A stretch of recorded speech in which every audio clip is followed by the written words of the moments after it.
right, everyone. Welcome back to another episode of Tiernan's Tea Time. I'm your host, Tiernan McCarthy-Kenny, and this week we're going to do another episode like last week. We're going to do a nice little lightning round pod.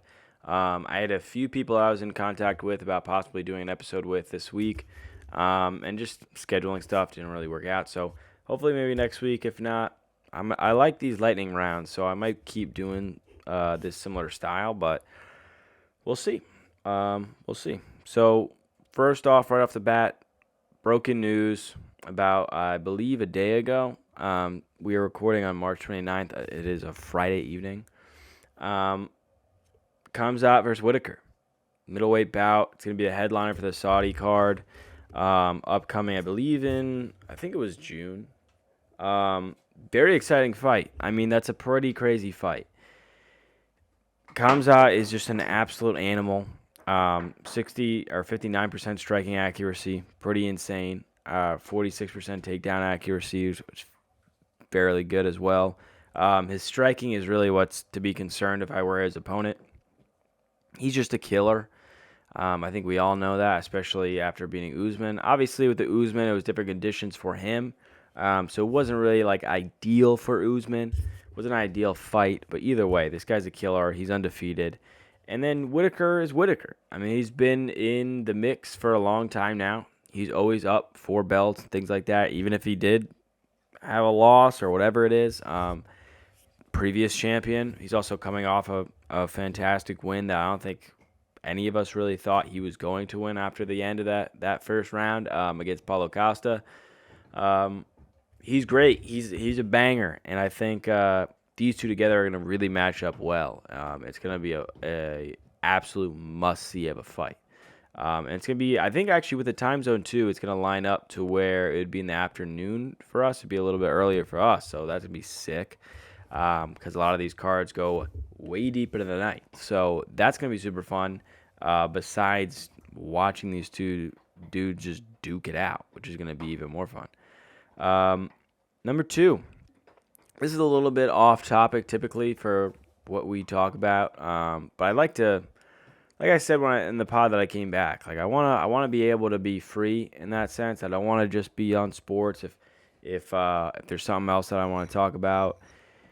And this week there's a few things. So the Andrew Huberman New York Magazine hit piece, some nice tea, insane. A little crazy. It felt like you were reading a novel. So if you don't know who Huberman is, which I feel like he's super mainstream now, pretty much everybody knows who he is. He is a podcaster. He's also a professor. Obviously he's has his own specific sort of endeavors with Stanford, but he kind of goes in all depth of kind of everything now. I would say he's kind of a general health science-backed pod. That would be the best way to explain it, I think. Super evidence-based. I think he's a great teacher. I think he's got a great delivery. He's very good at breaking very complex things down. I like him a lot. And what's frustrating in the next one we're going to talk about is Don Lemon versus Elon Musk, essentially. And this kind of ties in with both of them. I feel like we have to have something to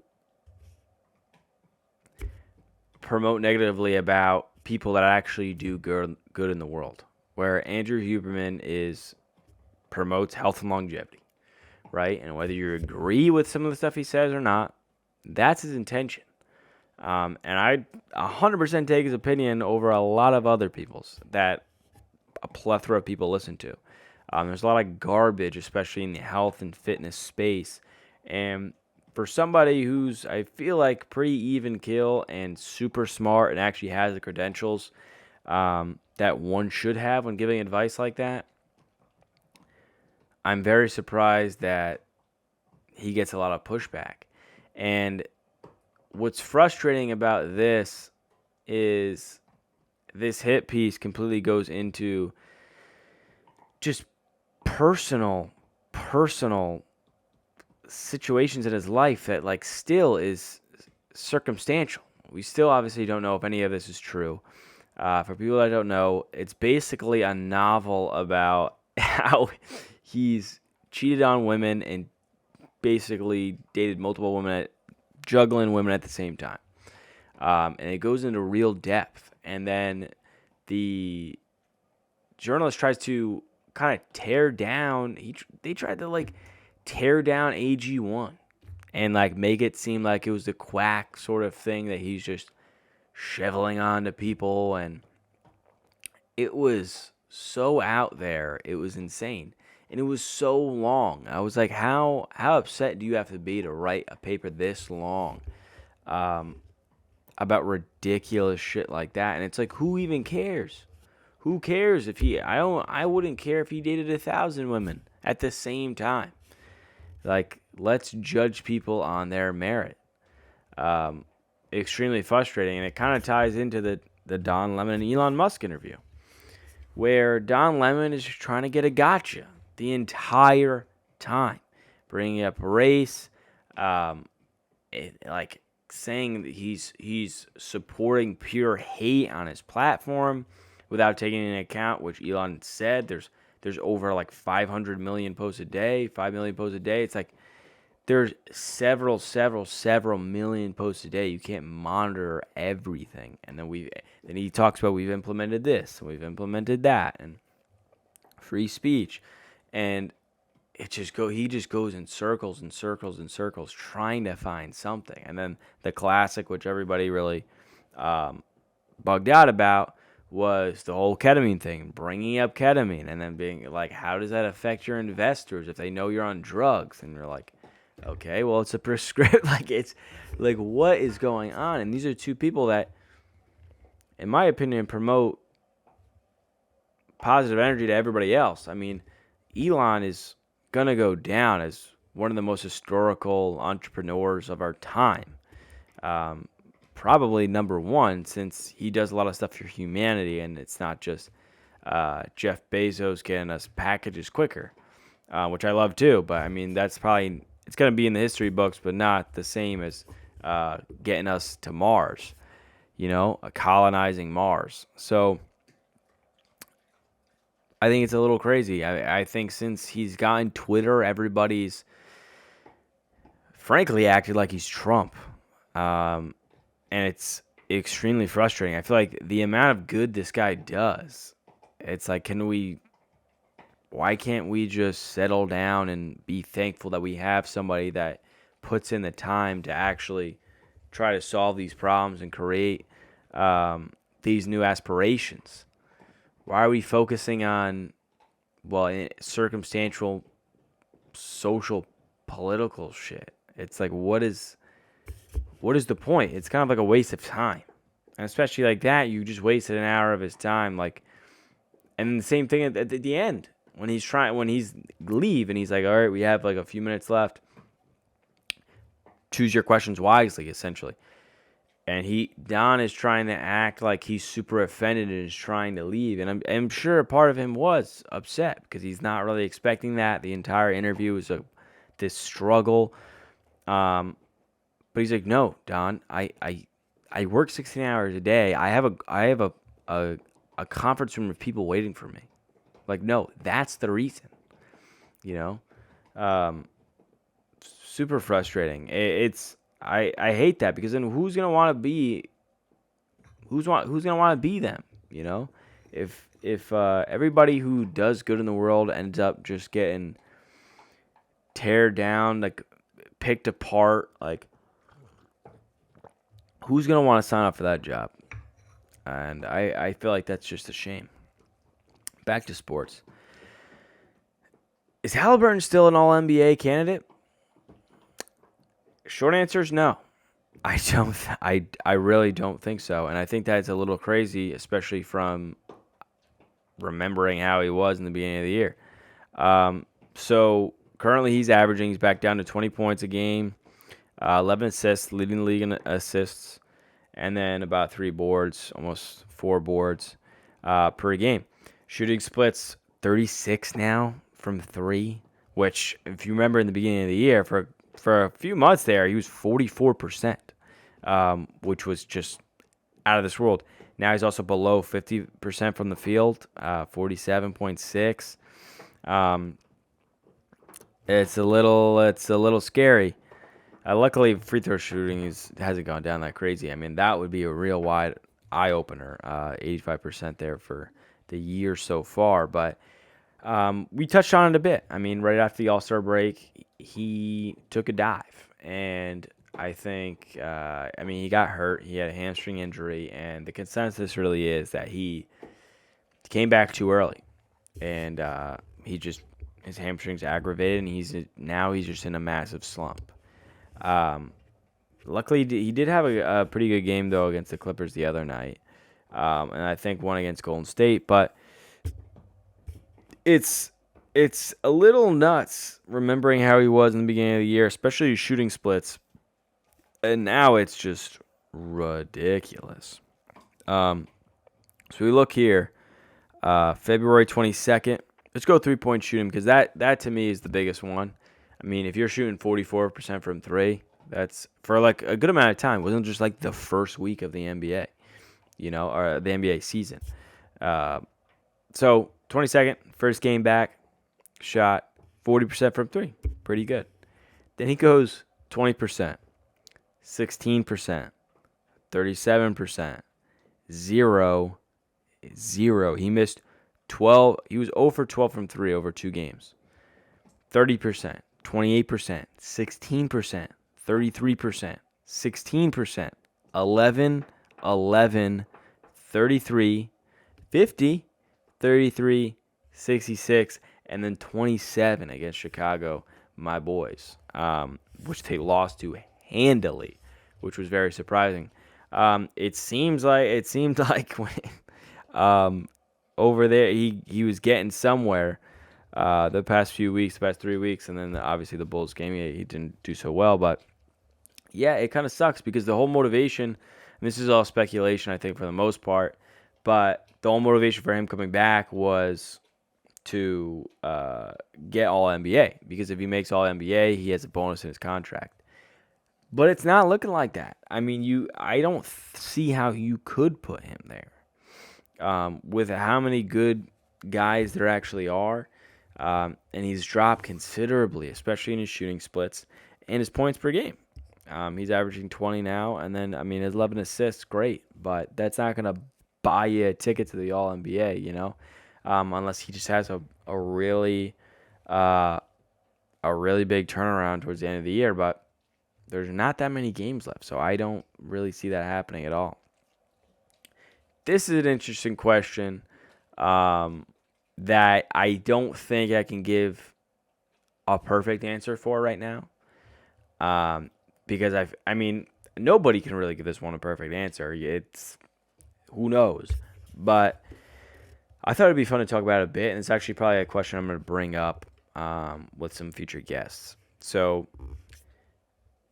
is Jokic and Luka the GOATs of foreign basketball now?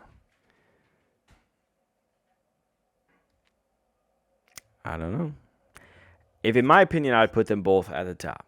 I think it depends. Kobe's the one that I think really matters, and that depends if you count him as a foreigner.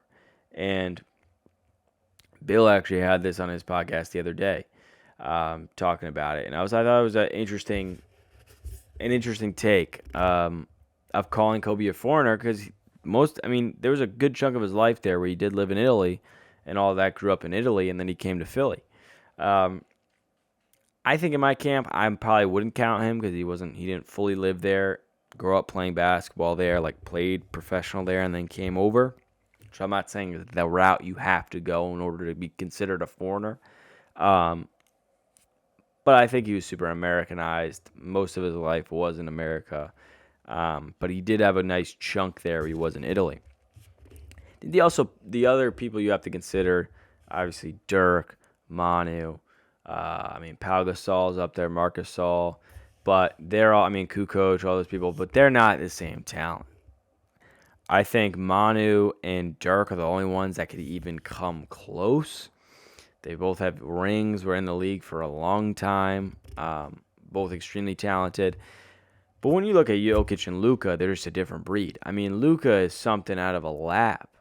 I mean, they both kind of are. They're like the complete opposite of what you'd think NBA stars would look like. Right? If you look at LeBron, you look at Jokic, or even Luka, you're like, what's going on here? First off, they're two white dudes, which I think a lot of people would be surprised about with how well they do. They're completely unathletic, which is the biggest thing. And they're kind of pudgy and move awkwardly.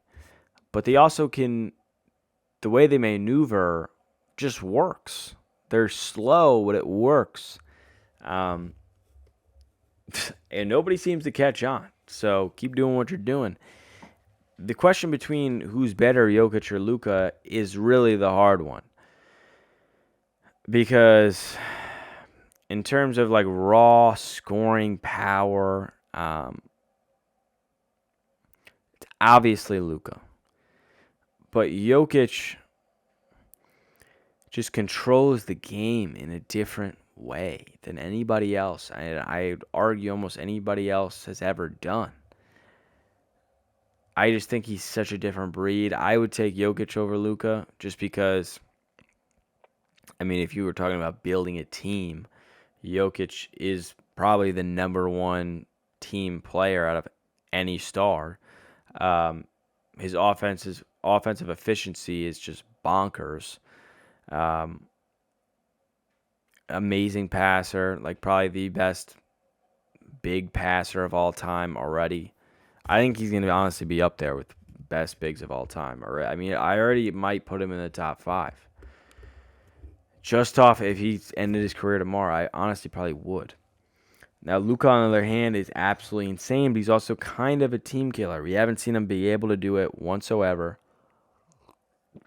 He got to the Western Conference Finals on kind of a fluke in one time, similar to like when the Hawks and Trae Young did. Kind of a fluke. He probably should not have been there. And he's had countless teammates. I mean, Porzingis is a perfect example. Goes there, terrible. Washington starts to get better. Celtics, oh my God, he's back. You know, Kyrie's been fine. You know, but they're not doing anything special. Brunson got to the Western Conference Finals. That's when Brunson kicked it on and just never looked back. I don't know what it would have been like if he stayed. I mean, I think there definitely would have. He's such a ball-dominant guy now. I definitely think they would have butted heads like that. Kyrie seems to be a little more like free-flowing. I mean, he also has a chip, so probably doesn't feel as much pressure. And he's kind of, his legacy is a bit solidified. Like, I feel like he's on the other half of his career now where you're like, well, he's obviously on the other half of his career in terms of age, but just with all of that, like, he's not going to be chasing all this stuff anymore. I think he just wants to sail off into the sunset a bit. So, like, I'm not counting Luka out at all. Don't get it twisted. I'm not saying it's never going to happen. I'm just saying, so far with the sample size we have, which is pretty good, he's still in the middle of his career. Like, he's got time. But it hasn't worked, and he's a bit too ball dominant. But I also don't like the argument of, well, he's a ball hog. He has the ball too much to where it, like, hurts his team. I'm like, well, you can't hurt your team if you're having 15 assists. That's the whole thing with Westbrook. I can understand, I guess, of, like, you don't run many sets and ball movement and all that, but I'm like, it can't be that bad if the dude ends up with a 16-point triple-double, you know? Or 16 assist triple-double, you know? You can't be that bad at giving your teammates the rock here, or, you know? So I don't love that argument either, and I would not put that on Luka, which I'm sure I think a lot of people do. So I think as of right now, I think Jokic is better all around. But Luka, it's hard to say because I want to say Luka's more dominant, but I don't think he is. I mean, at least statistically, he's definitely, it's close, but I think Jokic has a bigger impact on the game than anybody. I just don't think it's as flashy. And I think that's what gets me tripped up. Is Luka does it in a flashy way. It's not like windmill dunks or anything like that. But it's crazy shots and crazy numbers. And Jokic does the same thing. Crazy shots, crazy numbers.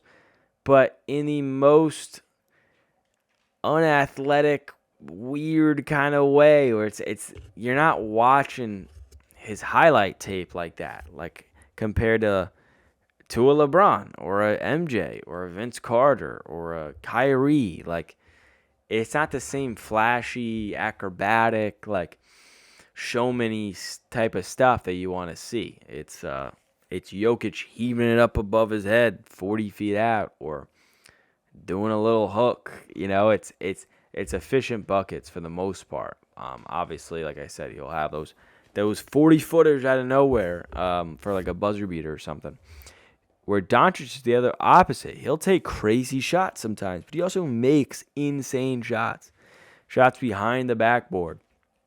Shots falling out of bounds. He does that on a routinely basis.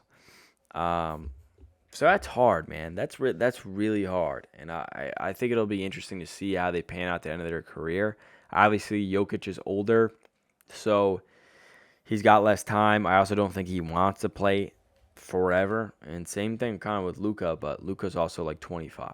So he's got some time to grow. Do the Bears make the playoffs? This is an interesting question. My short answer is yes. I think they do. Last year, they kind of had a discombobulated team, discombobulated quarterback. I'm not against Justin Fields whatsoever. I think he is... Hey. Sorry, my dog just bit something that she should not have.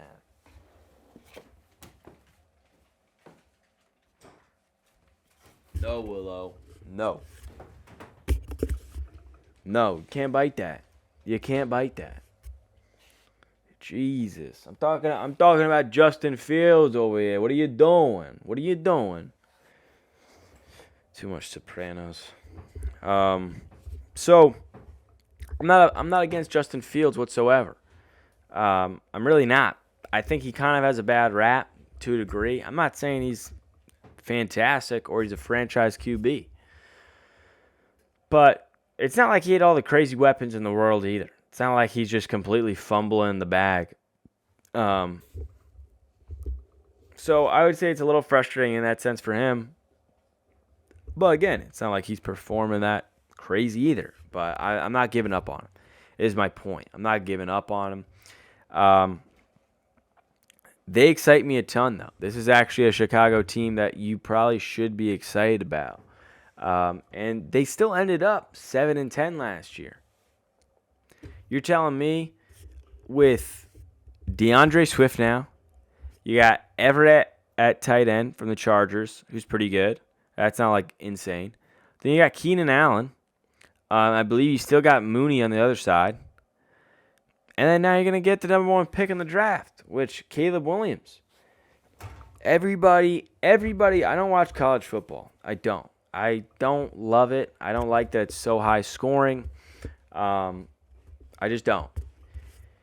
And everybody who I've heard talk about him is so confident that this dude is going to not murder, but be good right off the bat and be great in the long run.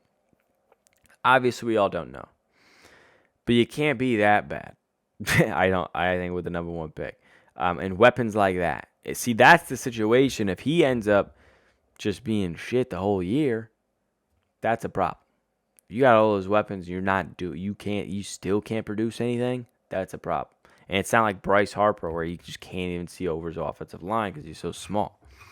I don't think it's going to be like that. You should be excited. I think it's going to be, the Bears are going to be on the uppity up, is what I'm saying. I think it'll be good. I mean, what's 3-1? There were several games that they ended up close. And if, who knows, a call goes the other way or whatever happens, they could have been 500 or above 500, maybe like 11 wins. Who knows? So that's what I would say. At least I'd go over on that. We'll see what the what the line is on that, but I would totally take the over if we're talking about Bears futures, during this season. And that kind of brings us to the next question of what NFL team am I most excited to see? Bears are probably number one. I think they made a shit ton of moves to completely transform their team, at least offensively. They've got some good people on the offensive line as well. So I think they completely shifted their whole game with that. But I also like the Titans. Titans are another one that, they had Hopkins already. He's pretty good.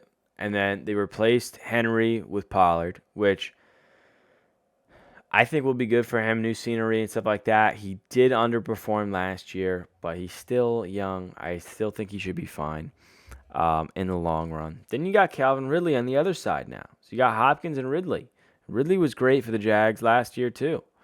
And then the only thing that I get a little nervous about is having Will Levis back there. Tannehill wasn't really great, and then they're still confident about Will Levis, but it's not like he's bad, but I don't know. I'd feel a little more comfortable if there was somebody else there, but who gives a shit? Jets are going to be a little more exciting. Aaron Rodgers coming back, signed Mike Williams, who's great. Having him and Garrett on both sides. I think that'll be fun. Then obviously you got Breece Hall dumping it in. That should be fun. Hopefully we'll see. We'll see Aaron back. That's really going to be the biggest difference, I think. Obviously Mike Williams is going to help a ton. But it should be fun to see them get out there and actually get their feet wet for this time, and not.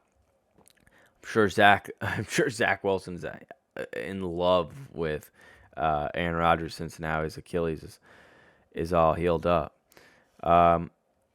Cowboys update, kind of. Not really excited to watch these guys, but glad they didn't resign Dak, at least from the jump. But I'm a little bit nervous. I'm pretty sure it's just because of the scandal. For people, if you don't know, I believe it was a sexual assault. Literally, days before he was going to sign his contract, somebody accused him of sexual assault. Blew up, whole thing. So I think they decided not to sign him yet because of how that would reflect on the organization. My opinion, who gives a shit?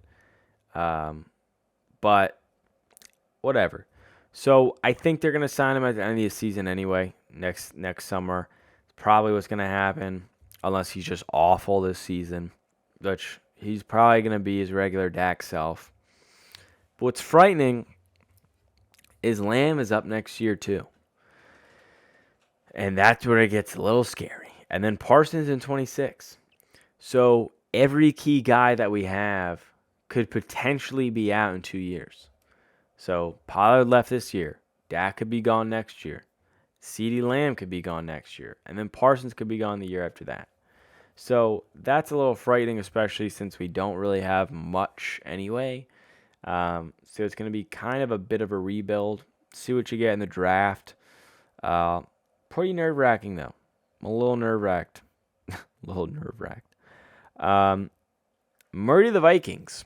So this has been thrown around a lot and almost treated as if it really happened, which was a bit confusing at first when you see headlines on ESPN of Murray to the Vikings, literally, and then in small print above it, mock draft. And you're like, okay. So the whole thing is trading, Arizona trading Kyler to the Vikings, and picking J.J. McCarthy at 4. I think that's ridiculous, and I think it's super unlikely. One, J.J. McCarthy completely jumped up the ranks a ton. Now he's in the conversation of being one of the top picks. Wasn't like this before. But then you also just got Dobbs last year, who had a couple good games for you guys, and he's a rookie. What do you expect? And he's got barely any weapons. And you still dumped him off to the Vikings, funny enough, for Murray, which is like, yeah, I mean, Murray should be QB1. He's proven himself. He's good. And then you just basically be doing the same thing again, except you don't have that backup. Why would you do that? Why would you take this much of a chance on a dude who's been relevant for like 2 seconds now, over a guy who's proven himself? I mean, yeah, there's been issues with the front office and he's gotten injured and stuff like that, but I mean, it seemed like you guys squared it all out last year. I don't get it. I think it's super unlikely, and I think they should just draft a wide receiver, which is, I mean, what all the mock drafts say anyway. You're supposed to get Marvin Harrison Jr. It's like just get a weapon or two for Murray, and you should be fine. Jay Williams. So this one really annoyed me. I was at the gym. I was on Twitter. And, of course, this was I think the day after the whole Draymond got ejected, which, of course, he did. I mean, this is like the 16th time this season. And I see a video from ESPN, and, of course, Jay Williams is in this fucking video. Now, I'm going to preface it and say this wasn't Jay Williams' opinion. If it was, I would have had a fit, and I thought it was. He said on the broadcast that he was receiving texts from higher level people in the NBA, front office people from somewhere. After that game, really after Draymond got ejected, but texted him after that game saying that Draymond is hurting Steph's legacy in terms of his leadership. And that Steph now looks like a bad leader because he can't control Draymond. And that is literally word for word. Can't control Draymond. What the fuck is wrong with you people? That's not, like, a leader is somebody who leads by example. Sometimes that's vocally or not vocally. But we all know Steph is not the vocal guy. The leader on that fucking team, the vocal leader especially, is Draymond. So why aren't we talking about how Draymond's a bad leader? I mean, he literally ended a young talent's career with one punch. And you're not talking about his leadership. Obviously, it's a bit talked to death, but in this situation, you're really going to bring up Steph's leadership? I mean, what are we talking about? If you could control people, then we wouldn't have mass shootings. We wouldn't have terrorism. We'd have peace on earth. What are you talking about? Control? Who do you really think somebody can control Draymond? If somebody can control Draymond, they can control anybody. That guy is a tough nut to crack, is my point. And this is ridiculous. It's so ridiculous. You don't think Curry's had a conversation with him about it? You don't think they've ever talked about it? Or at a team huddle? You don't think Kerr's shown his frustration this year? You don't think he's addressed it? The coach of the team, which is essentially the leader of the team? I think it's the most ridiculous take and thought of all time. There's no way in 20 years that when we talk about Steph Curry, we're going to talk about how he couldn't contain Draymond. That would only come up when we're bitching about Draymond. So stupid. I hate that was even on TV. Celtics dip. So it's not a real dip. Obviously, they're still on the top of the NBA, or at least the top of the Eastern Conference. This team statistically has shown that they're one of the best teams ever. Not saying they're like 96 Bulls or the Warriors or any of those, But statistically, they're up there. Now, recently, they've lost to the Hawks twice now. Ended streaks twice. One was I guess not the second time. One was from a 30-point. They were up 30 points, came all the way down. DeJounte Murray laid down that smackdown. And essentially the same thing happened again. Now, what does that mean? I'm not saying the Celtics are done. I'm not saying, it's 2 games here. My whole thing, which I was feeling before, but now it's a little bit intensified, is basically what we've been feeling for years with them. They have the talent. They have the coach. They have pretty much everything that's there. The only thing they don't have, it's hard to say what they don't have. They just can't get over the hump. And when you watch them, you just still you don't feel confident that they can actually pull it through. For whatever reason that is. And it's hard.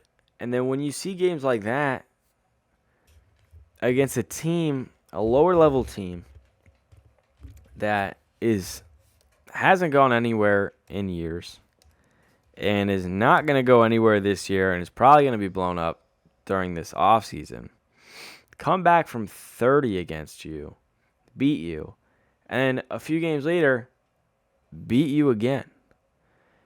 It's a little concerning. Just a little bit. So, again, I'm not saying they're completely out. They're a finals favorite.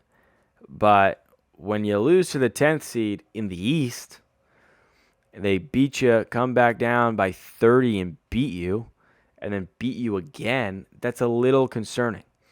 So this kind of leads to my next question. Are the Hawks officially a sneaky, tough first rounder? I think so. Essentially, it seems they always kind of put up a fight. It's never an easy series. Last year too went to Game 6 with them, Celtics and the Hawks. So I don't know if this is like a matchup thing. If you're looking at talent, it's like Celtics kind of blow everybody out of the water in terms of just pure talent and like their starting 5. You got Derek White there, who's the best role player in the league, essentially. It's kind of on the brink of, if you want to call him like a role player or, I don't know. Not a star, but probably the best on-ball defender in the league. Yeah, Jason Tatum, who's been in MVP conversations for a few years now. Jaylen Brown, who's an amazing Robin for the most part. Obviously, he's kind of streaky. I don't love him, but he's better than a lot of the options you'd get. You got Porzingis down there too, who's just a freak now.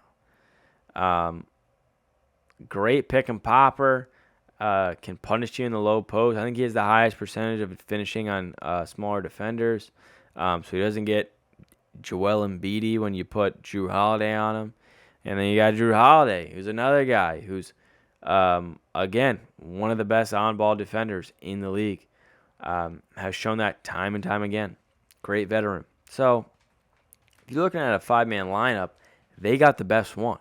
I'm not saying they all connect the best compared to everybody else. The Nuggets probably have them beat in terms of chemistry. But they're up there, man. And when you're losing the 10th seed again, which a team that's always discombobulated, you don't know if they're trading Trae Young. You don't know if they're trading Murray. You don't know what's happening. In that fashion, I think it's a little concerning already when you kind of feel like, I still don't know if they're actually going to be able to pull through. I still don't think they're going to be able to beat Denver in a 7-game series. And think about it too. They gotta get by Milwaukee, or if the Sixers are kind of get back up there with Embiid, if Embiid actually plays, the Cavs can give you a tough time. You want to talk about tough kind of first rounder sneaky people. I mean, you got the Hawks and the Knicks there. And if Halliburton's on, you also got the Pacers, and then the Heat, and then the Magic. I feel like any team really except the Bulls can give you a hard time, to be honest. It depends on the matchups, obviously, but maybe I'm giving some teams a little bit too much credit. But it can be tough. Teams can be feisty. I think there's a lot of feisty teams in the East, and there's just a lot of great teams in the West. That's just kind of how it is. They're definitely not on the same level, but I don't think it's going to be so easy for the Celtics to get to the East, to the finals. And then obviously you still got to go against one of the Goliaths in the finals. So it's hard. It's hard. But in terms of sneaky first rounder, I think the Hawks can totally be like that. I really put the Knicks and I put the Hawks there. The Heat are kind of there too, but I also kind of put the Heat on a different pedestal just because of off last year. They seem like they're kind of like the same. They're almost embodied Jimmy in that way of like, we kind of take the regular season off a bit and we turn it on in the playoffs. That's kind of how I think it's going to go. They're probably going to surprise some people a bit. And the Sixers, obviously, we'll see like when Embiid comes back, the matchup there. I mean, that wasn't such an easy series last year either. And then now you got Oubre and Buddy Hield on top of that. So that could be interesting as well. And Maxey playing at a whole different level. That could be super interesting as well. I just think there's so many ways for this team to lose. It's really hard. I mean, right now, if you were to do it, playoff bracket, who's playing who? Bulls versus Hawks, Heat versus Sixers playing. So, I mean, that's actually really hard because Sixers Heat, that with Embiid back, that's really tough actually. So he might actually just be knocked out of that. I don't know. Hopefully my Bulls win. Then they play the Celtics. So say either the Hawks or the Hawks or the Heat or the Sixers. Like that's a tough first round, man. That's a tough first round. And then you're playing either the Cavs or the Magic, which both can give you problems. The Magic have given them problems during the year, for sure. And the Cavs, when they're on, they're on. They give everybody trouble. Both last year and this year, they've had stretches throughout the year where the Cavs are back, the Cavs, and everybody raves about the Cavs for 2 months, and then they sort of plateau again. But it's real. I mean, it happens. So who knows? And then conference finals, you either got to play the Knicks, Pacers, or the Bucks. So probably either going to be the Knicks or the Bucks. It's just tough. It's tough. And then you still got to play probably the Nuggets. The Nuggets or Minnesota or the Thunder or Clippers or whoever, there's like 8 teams in the West that like I would not want to see. It's hard. It's super hard. That's all I'm going to say about that. Last thing that I wanted to touch on a bit because I've been seeing it a ton and I think it's fucking ridiculous. The Caleb Williams and Peyton Talbot slander. What is going on? Who gives a shit if you get your nails painted? Who cares if you have a pink phone case? Who cares if you're fucking messing around on a stripper pole? This is like the dumbest thing I've ever heard in my life. And don't take me as like a feminist, femboy like kind of guy, kind of how I described Peyton Talbot before. I like some of that style of like the emo punk rock kind of style. I'd say I'm a hybrid of that. But I'm definitely not like a femboy kind of guy. I'm not wearing crop tops and all that different stuff. And like, I don't know. I don't even want to get into that. But what is the big deal, man? I mean, all we care about is if our team does well or not, if they do well on the field or in the octagon or not. In Caleb Williams' case, this is a team. Why would you care? And it's also, if he's performing at this high level, why would you want him to change anything? I don't get that at all. If somebody's playing, if LeBron's playing out of his mind, you're not going to be like, hey, let's switch up your routine. They would throw him off kilter. It's like, why would you want to do that? And it's been Caleb Williams like crazy for him crying after a game with his mom, the painted fingernails, the pink phone case. Honestly, too, the phone case almost looked like it was his girlfriend's. Who knows if he's holding the case for his girlfriend? Like, it's just ridiculous. Why are we talking about this? Like, you really got nothing else to talk about? I just went 40 minutes here about random stuff. You can't think of something? It's just, like, insane to me. And the same thing with Peyton Talbot. It's like, who cares? This dude's knocking everyone out. He's 8-0, 5 knockouts, and 1 submission. So there's 2 fights there that have been by decision. This is ridiculous. We need to stop doing it. One dude's throwing bombs, winning games, number 1 pick, going to completely be a franchise QB and turn this franchise around. And you got another guy who's knocking everybody out left and right. And then you're telling me, hey, let's completely change everything about them because they look like a sissy. And it's like, what the fuck is wrong with you? Who gives a shit? All that matters is they're performing well and they're entertaining. That's all that matters.